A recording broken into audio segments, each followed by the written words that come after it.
When that text message lit up my phone screen last Wednesday evening, these old hands of mine started shaking so badly, I nearly dropped the device right there on my kitchen floor.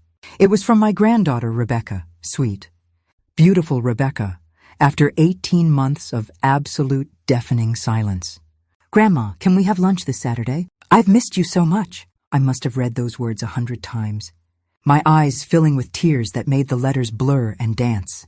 How could 12 simple words suddenly illuminate all the darkness that had consumed my life? Since she decided I was no longer worthy of her love? But when I arrived at her house that Saturday, something happened that I never could have anticipated, something that would shake the very foundations of everything I thought I knew. My name is Margaret Hayes, I'm 70 years old, and exactly 18 months ago, my only granddaughter, the child I helped raise after her mother, my daughter Catherine, passed away from cancer when Rebecca was just 9, decided to erase me from her existence. There was no explosive argument, no single moment I can point to and say, "That's when it all fell apart." It was gradual, like watching a flower wilt in slow motion. The phone calls became less frequent, then stopped altogether. The text messages went unanswered. The door that had always been open to me suddenly closed, and I found myself standing on the outside, looking in at a life I no longer recognized. The pain of losing someone who's still breathing, still walking this earth, but no longer knows you or pretends not to is something I wouldn't wish on my worst enemy. It's a grief without closure, a wound that never quite heals because there's no funeral, no final goodbye, just an endless waiting for something that may never come. I spent countless sleepless nights in my small house in Savannah, sitting in Catherine's old rocking chair, trying to piece together where it all went wrong. Was it after Rebecca married that man, Vincent? Was it when I voiced my concerns about how quickly they were moving? How I barely knew him before they were standing at the altar? Or maybe it was that afternoon at the botanical gardens when I mentioned she looked exhausted, almost ill, and Vincent answered for her, his voice dripping with condescension, that perhaps I should focus on my own health instead of obsessing over hers. Now, staring at that message glowing on my phone screen, I felt like a woman who'd been wandering in the desert for months, suddenly spotting an oasis. I was desperate, parched for connection, not even questioning whether it might be a cruel mirage. The days crawling towards Saturday felt longer than all my 70 years combined. I changed my outfit 6 times that morning before settling on the lavender dress Rebecca had given me for my 68th birthday, back when we still celebrated such occasions together. I applied makeup with trembling hands, trying to hide the deep lines that grief and loneliness had carved into my face. My silver hair, which I used to wear in a neat bun, now hung thin and lifeless, but I did my best to make it presentable. I drove my old Toyota through the tree-lined streets of Charleston. Rebecca and Vincent had moved there 2 years ago, shortly after the wedding, arriving at their neighborhood at 11:45, 15 minutes before our agreed-upon meeting time. I couldn't risk being late, couldn't give her any reason to regret reaching out to me. Their house was in one of those pristine suburban developments where every lawn looks the same, every mailbox identical. I remembered when Rebecca first showed me the listing, how excited she'd been. Vincent had insisted on this particular neighborhood, this particular house. At the time, I thought he was just being particular about their first home together. Now looking back, I wonder if he was already building the cage. The front yard looked different from my last visit, which felt like a lifetime ago, more austere, less welcoming. The rose bushes Rebecca and I had planted together on a sunny spring afternoon were gone, replaced by stark, geometric hedges. I took a deep breath, checked my reflection one final time in the rearview mirror, and opened my car door. That's when something very strange happened. As I was walking up the driveway, I saw Dorothy, the elderly housekeeper who'd been working for Rebecca since they'd moved to Charleston, rushing toward me. Her face was tight with an expression I'd never seen before, a mixture of fear and urgency that made my heart skip a beat. She kept glancing back toward the house, as if checking to make sure she wasn't being watched. "Mrs. Hayes," she whispered urgently as she reached me, her voice trembling. "Don't go inside. Please, you need to leave, right now." I froze, my feet suddenly feeling like they were encased in concrete.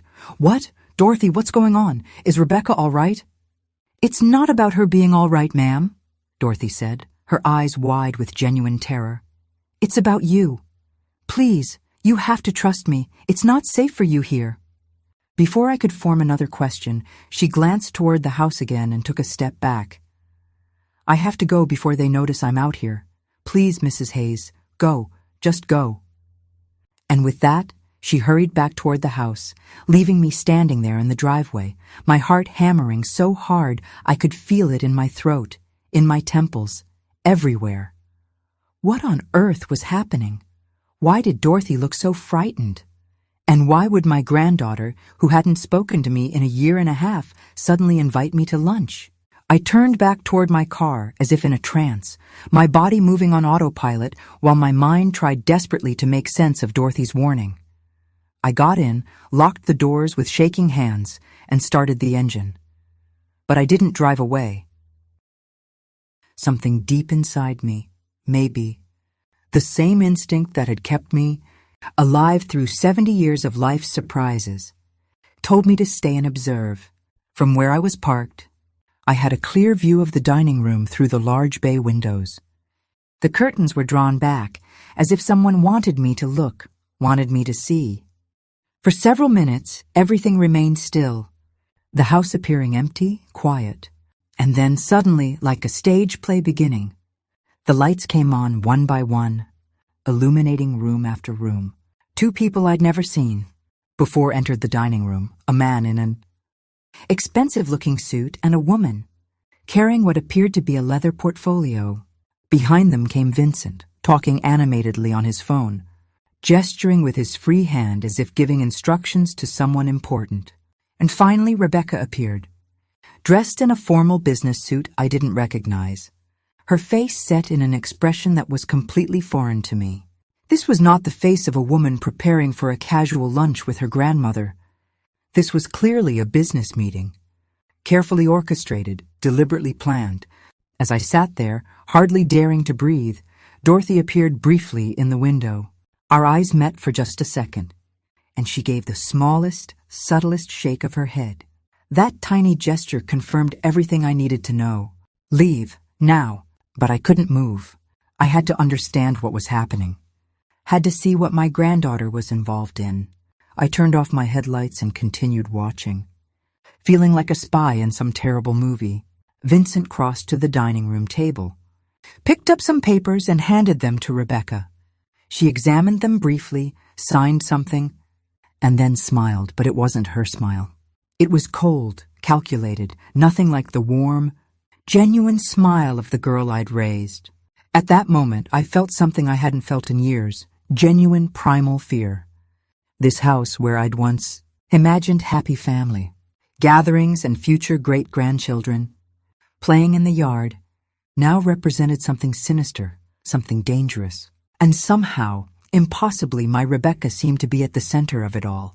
20 minutes passed as I sat paralyzed in my car, watching this bizarre scene unfold. Vincent left the room and returned with more documents. Rebecca checked something on a tablet. The strangers continued their conversation. It looked exactly like what it was, a business meeting, not a family reunion. Then Vincent glanced at his watch and looked directly toward the window, directly at my car. I ducked instinctively, my heart racing, feeling foolish but also terrified. When I dared to peek again, the curtains had been drawn shut, concealing whatever was happening inside. The house that had once represented hope and new beginnings for my granddaughter now looked menacing, full of secrets and lies. I started my car and drove away, but I didn't head home to Savannah. I couldn't. My mind was racing too fast, my heart pounding too hard. I pulled into a gas station about 10 miles down the highway and sat there in the parking lot, trying to organize my thoughts, trying to make sense of what I'd just witnessed. What kind of trap had I almost walked into? Why would Rebecca send me that message for a lunch that clearly was never meant to happen? And most importantly, what did Dorothy know that had made her risk her job, maybe even her safety, to warn me? I pulled out my phone and looked at Rebecca's message again. "Can we have lunch this Saturday?" I've missed you so much." The words looked different now, sinister somehow. Maybe it wasn't an invitation to reconnect at all. Maybe it was something much darker. Could my own granddaughter, the child I'd rocked to sleep countless nights after her mother died, the girl I'd taught to ride a bike and helped with homework and cheered on at every school play, could she be plotting something against me? The thought was so painful, so utterly unbearable, that tears began streaming down my face before I even realized I was crying. I went into the gas station restroom to splash cold water on my face. The woman staring back at me from the mirror looked ancient, defeated. My silver hair was disheveled, deep shadows circled my eyes, and fear had carved new lines into my already wrinkled face. Is this what I'd become? Is this what the pain of losing Rebecca had reduced me to? I leaned against the sink and forced myself to take slow, deep breaths. I couldn't fall apart. Not now. I needed to find out what was going on, needed to protect both myself and Rebecca from whatever dark path she was walking down. Back in my car, I noticed a missed call from an unknown number. Seconds later, my phone buzzed with a text message. "Mrs. Hayes, it's Dorothy. We need to talk. Tomorrow at 2 p.m. at the coffee corner on Maple Street. It's important. Please don't tell anyone about this message." That night, sleep was impossible. Every time I closed my eyes, I saw Rebecca's cold smile as she signed those papers, Vincent checking his watch with that calculating look, Dorothy's terrified eyes pleading with me to leave. What were they planning? And why would my precious granddaughter be involved in something aimed at hurting me? When dawn finally broke over Savannah, I was still sitting in my living room, wrapped in Catherine's old Afghan, watching the city slowly come to life through my window.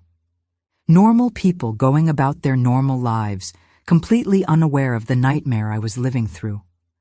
What would it be like, I wondered, to wake up without this crushing weight of knowing that the person you love most in the world might want to harm you? As the hours crawled toward 2 p.m., a strange determination began growing inside me. I would go to this meeting with Dorothy and learn the truth, no matter how painful it might be. Because I realized that the uncertainty, the not knowing, was somehow even worse than any truth could possibly be. The coffee corner was a small, shabby place, tucked between a laundromat and a vacant storefront on the east side of Charleston. It was the kind of place where people went when they didn't want to be noticed, when they wanted to disappear into the background. The lunch crowd had mostly cleared out by the time I arrived, leaving just a handful of customers scattered among the mismatched tables and chairs. I chose a corner booth where I could see the entrance and ordered a cup of tea I knew I'd never be able to drink. My stomach was in knots, my hands trembling so badly I had to clasp them together on the table to keep them still. At 2:15, Dorothy hurried in. She was wearing a dark coat and a scarf that partially obscured her face, her eyes darting nervously around the room before she spotted me and rushed over to my booth. "Mrs. Hayes," she said, sliding into the seat across from me. "Thank you for coming. I wasn't sure you would." "Dorothy, for heaven's sake, tell me what's going on," I pleaded, reaching across the table to grasp her trembling hands.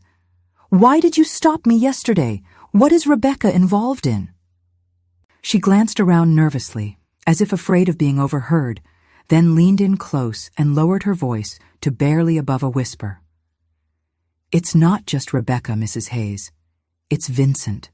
He's controlling everything. He's been controlling everything for a very long time now." A chill ran through me despite the warmth of the coffee shop. From the moment Rebecca brought Vincent home to meet me 3 years ago, I'd felt something off about him.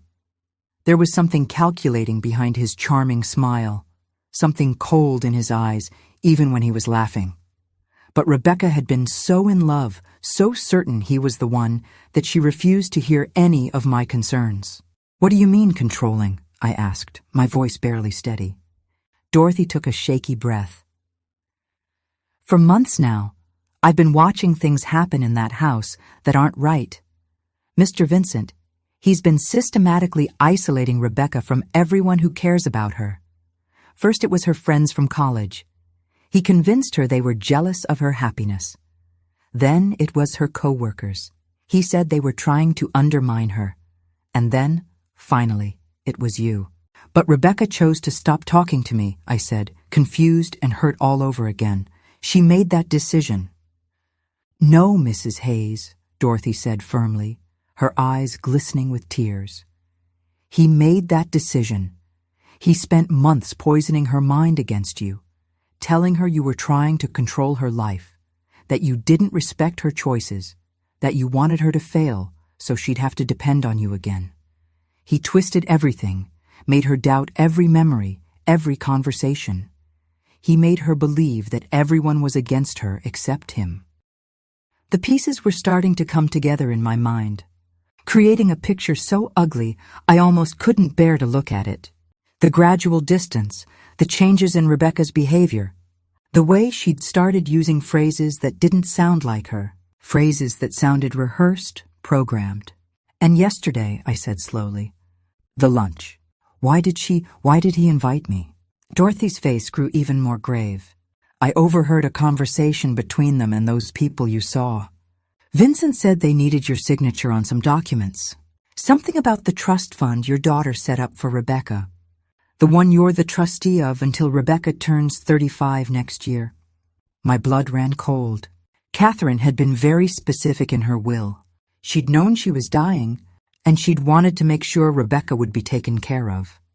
She'd created a substantial trust fund with me as the trustee, ensuring that Rebecca would receive the money in stages, a portion at 25, another at 30, and the bulk of it at 35. The trust was worth nearly $2 million. Money Catherine had carefully saved and invested throughout her life. And I was the only person who could authorize any changes to it before Rebecca turned 35. They want the trust, I whispered, the realization hitting me like a physical blow. Vincent wants access to Catherine's money. It's not just that, Mrs. Hayes, Dorothy said. And now tears were openly flowing down her cheeks. There's more. I heard Vincent talking on the phone to someone. He said, her voice broke. He said, after Saturday, everything will be ours and no one will question it. The old woman won't be in the way anymore. The coffee shop seemed to tilt around me. The old woman. That's how Vincent referred to me when he thought no one was listening. The idea that my granddaughter's husband was conspiring to steal. Catherine's legacy was devastating enough. But there was something in Dorothy's tone, something she wasn't saying. There's more, isn't there? I asked, my voice barely audible. She nodded, tears streaming down her face now. Mrs. Hayes, I think they plan to hurt you. I heard Vincent talking about an accident. He said it would be easy to make it look like you had a fall, that you hit your head after having some wine with lunch. He said nobody questions it when old people have accidents. The world stopped. My own granddaughter, the child I'd loved more than my own life, contemplating my death. No, it couldn't be true. Rebecca would never agree to such a thing. She couldn't. Rebecca wouldn't, I said, more to convince myself than Dorothy. She would never go along with something like that. She's not that person. Mrs. Hayes, Dorothy said gently but firmly, Rebecca isn't the same person anymore. Vincent has changed her. She does everything he says, believes everything he tells her. It's like she's under some kind of spell. She's not eating. He monitors everything that goes in her mouth. Says she needs to watch her figure. She's not sleeping. I hear her crying at night. She's not herself anymore. I sat in stunned silence, trying to process everything Dorothy was telling me. This couldn't be happening. This couldn't be real. Why are you telling me this? I finally asked. Why are you risking yourself to warn me? Dorothy met my eyes, and I saw a depth of pain there that spoke of personal understanding. Because Rebecca was a good girl before him. I've watched her since she was 19. When I first started working for her after she graduated from college, I've seen what he's done to her, how he's systematically destroyed her spirit. She paused, her voice breaking. And because my own daughter died at the hands of a man like Vincent, A man who isolated her, controlled her, made her believe the world was dangerous and only he could protect her. By the time we realized what was happening, it was too late. I felt tears burning in my eyes. Dorothy was risking everything, her job, possibly even her safety, to save me and, in a way, to save Rebecca too. "Do you have any proof?" I asked. "Anything that could help us?" She reached into her purse and pulled out a small digital recorder. "I've been recording conversations for the past 2 weeks, and I took pictures of documents I found in Vincent's office, forged signatures, transfer papers, all dated for next week. They're planning everything for after your visit, after the accident." I took the recorder with shaking hands, the weight of it feeling like it held the fate of my entire family. "Dorothy, this is evidence of crimes. Multiple crimes. We need to go to the police."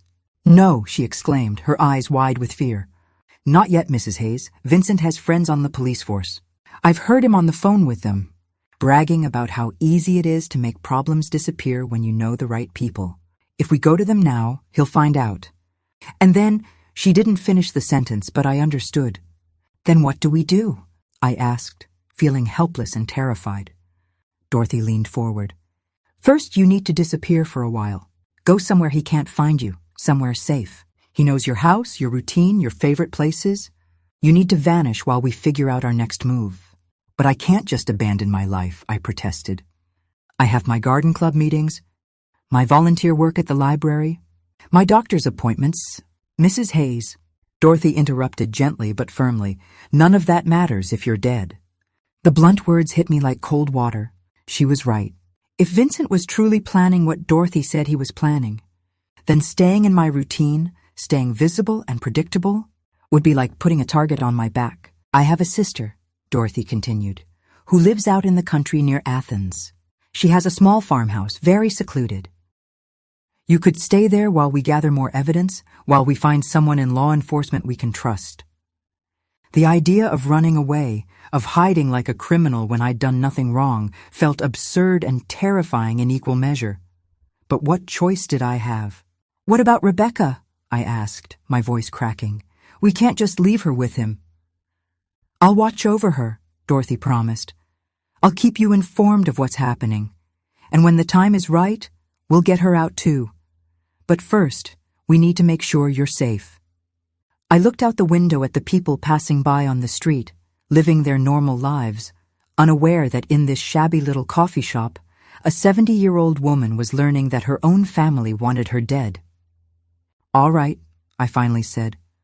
"I'll go to your sister's house, but not to hide, to prepare, to figure out how we're going to save Rebecca and make Vincent pay for what he's done."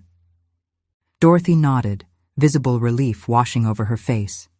"That's good, Mrs. Hayes. That's very good. I'll call my sister Harriet and let her know you're coming. She'll take good care of you." We left the coffee shop separately, Dorothy going first to make sure no one was watching, me following 10 minutes later. As I walked back to my car, the afternoon sun felt cold despite the warmth of the day. Everything looked different now, more threatening. The faces of strangers seemed suspicious. The cars passing by could be following me. I was about to leave behind everything familiar, everything comfortable, fleeing from a danger that came from the person I loved most in the world. How had it come to this? How had that sweet little girl who used to climb into my lap and ask me to read her stories transformed into someone capable of plotting against her own grandmother? But even as I asked myself these questions, I knew the answer. She hadn't transformed. Vincent had transformed her, like a craftsman reshaping clay, molding her into something unrecognizable. As I drove out of Charleston toward Athens, the digital recorder Dorothy had given me sat heavy in my purse on the passenger seat. That small device contained evidence that could destroy what was left of my family. But it might also be the only thing that could save it. The late afternoon sun was setting as I left the city behind, painting the sky in shades of orange and purple. It should have been beautiful, but all I could think about was Rebecca, my sweet Rebecca, trapped in that house with a monster, convinced that he loved her while he slowly destroyed everything she was. I gripped the steering wheel tighter and pressed down on the accelerator. I was 70 years old, but I wasn't helpless, I wasn't defeated, and I wasn't going to let Vincent win. Harriet's farmhouse was exactly as Dorothy had described it, a small, weathered structure sitting at the end of a long dirt road, surrounded by fields and forest. It was the kind of place where you could scream and nobody would hear you, which was both comforting and terrifying depending on how you looked at it.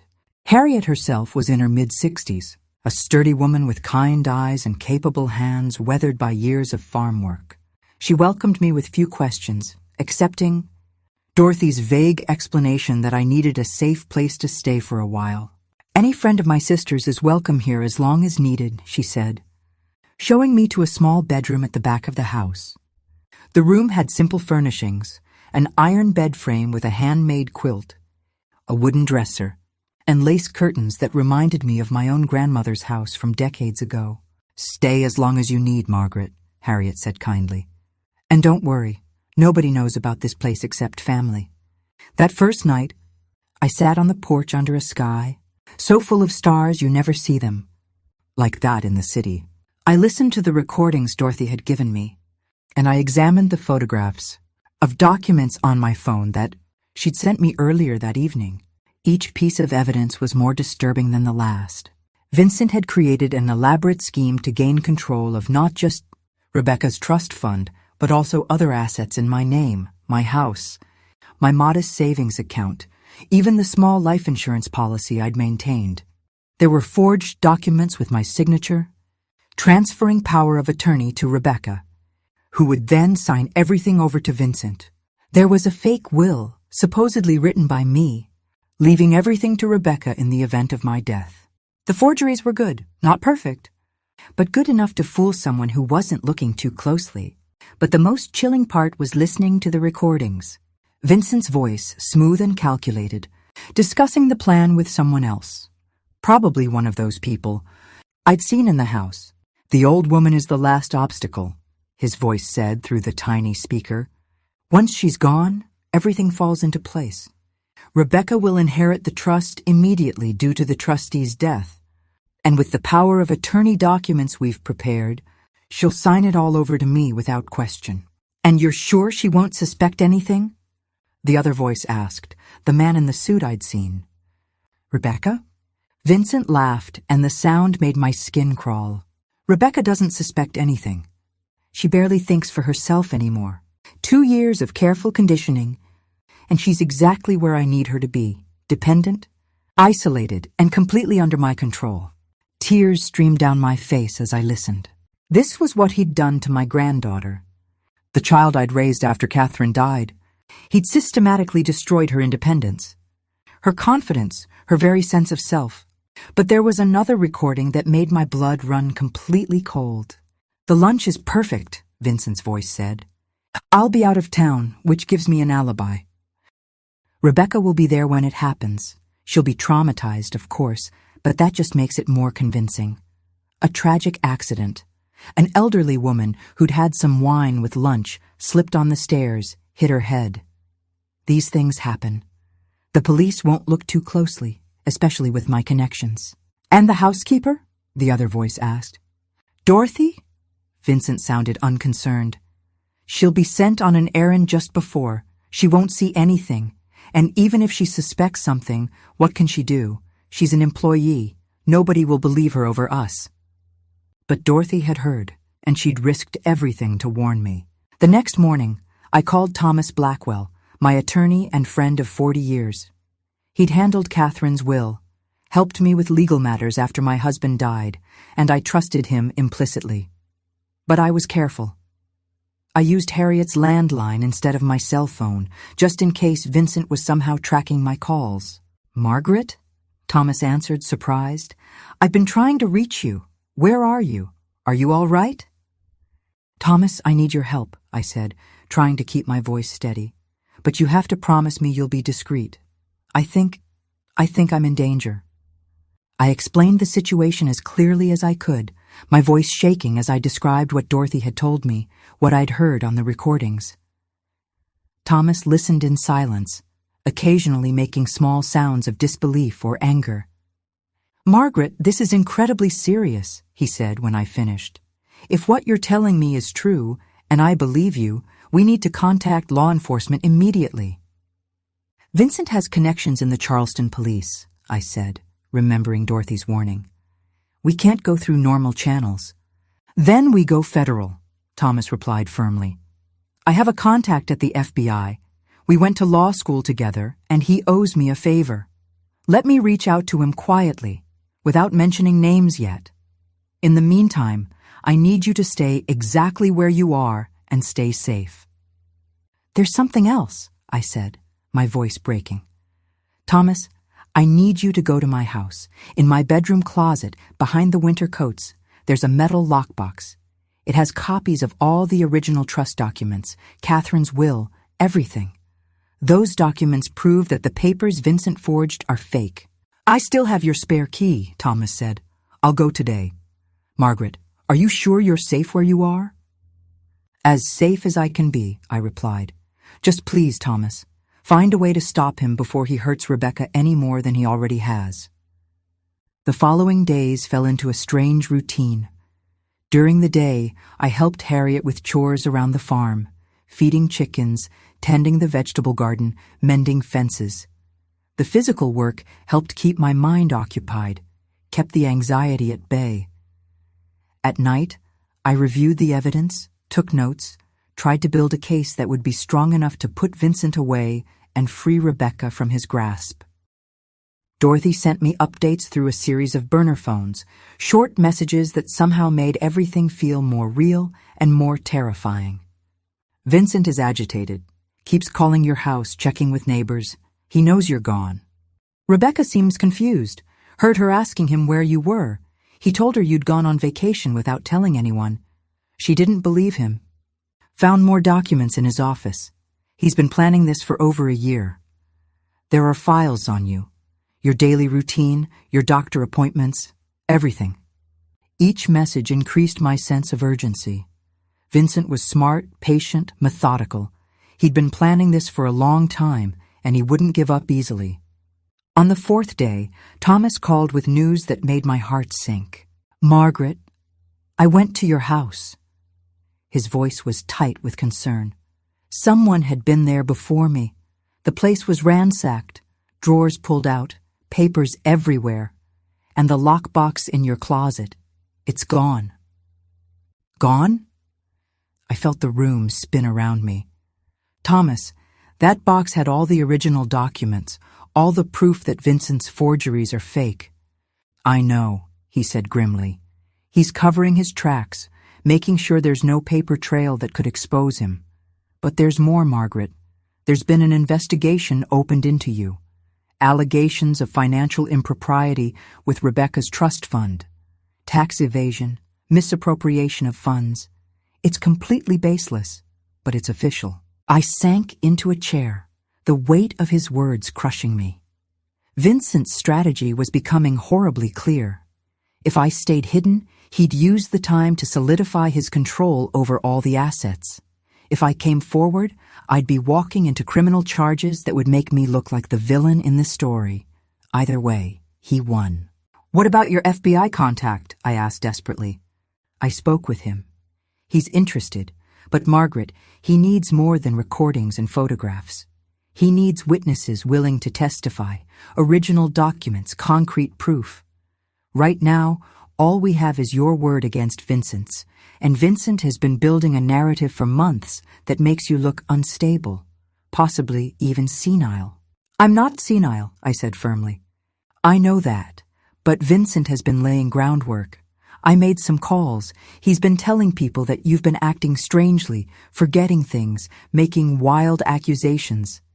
He's painted himself as the concerned son-in-law trying to protect his wife from her increasingly unstable grandmother."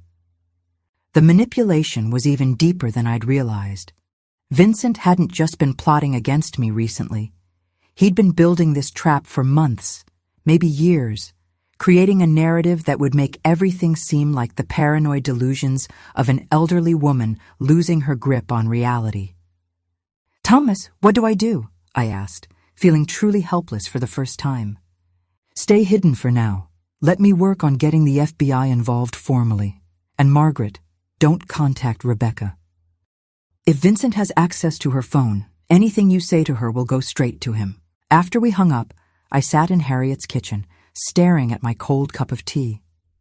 Through the window, I could see the sun setting over the fields, painting everything in shades of gold and amber. It should have been peaceful, but all I felt was a growing sense of dread. "You look like you could use something stronger than tea," Harriet said, appearing in the doorway. She sat down across from me and placed a glass of amber liquid on the table. "It's brandy. Made it myself from peaches last summer." I took a sip, feeling the warmth spread through me.